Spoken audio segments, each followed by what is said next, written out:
Do you get better at dealing with rejection with age? I'm looking at you, Brenda Edwards. I think I have got better with it.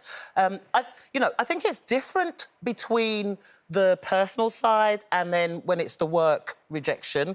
But for me personally, with the personal side of things, obviously, on these dating apps and things, I have had an occasion where, there's been a couple of occasions where I've spoken to somebody and maybe we went out for a drink and then they said, oh, you're not for me, bye. And I'm like, OK, I was a little bit wounded by that because, I thought it was nice, a nice evening and whatever.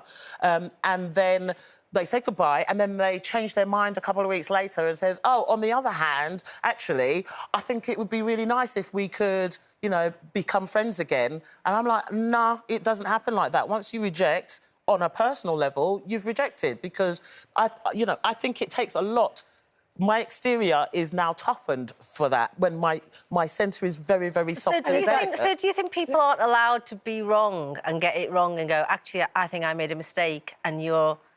You can be wrong. I guess it's how you've let that person down. If it's something going on at that moment, but to say you're not for me, if I'm not for you now, I'm not for you then. And I don't need no more pen pals. I don't need no more male friends.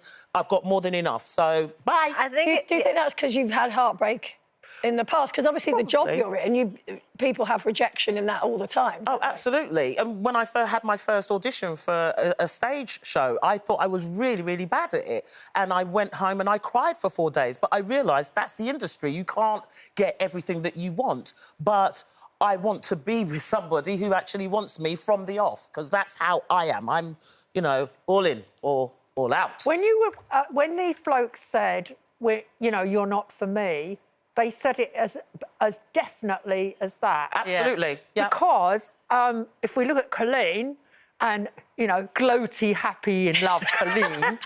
because of me. She said bitterly. Bitterly, yeah. She thought the bloke she now thinks is the greatest thing since sliced bread, and she won't mind me saying it, she thought he was a little bit boring at first, and then she had to reconsider. And one of my best friends said exactly the same thing. She met...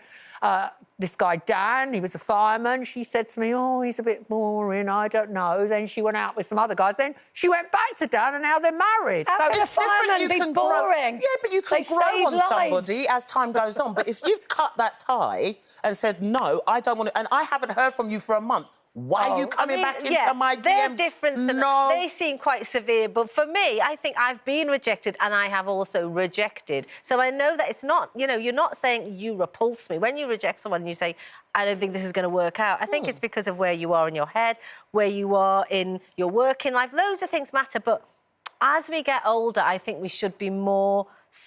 We should have had a bit more steel in us to go, I can take it, because actually rejection, I get rejected for work all the time. I mean, it's part and parcel of my life, and so I don't see it as a negative as much as we should see it as, you've done me a favour. You've actually done me a favour. You've done me a favour. Actually, speaking as someone who's been a boss and had to get rid of people, of course, I'm hopeless at it, having no people skills, but I did watch how my departmental manager or my managing editor did it for me. And he had the brilliant thing of when you let someone go, you let them think it's for their good and they're actually being promoted back into the real world. So they're not being rejected, they're too good for the job that they're in. Wow. If you see what I mean, which is a kind of skill, but I haven't got it. No, it's a great way of doing it, and then you don't feel the rejection as a rejection. You think, you've done me a favour, because I want to be with someone who fits like a jigsaw puzzle. Exactly. Oh, no, how boring. I want to be with someone who's really, really difficult. I don't want to be like half of another person, thank you very much.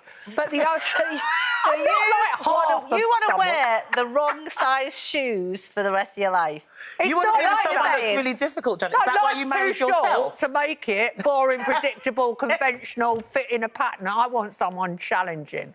No. Yeah. You'd never think it, I won't have it.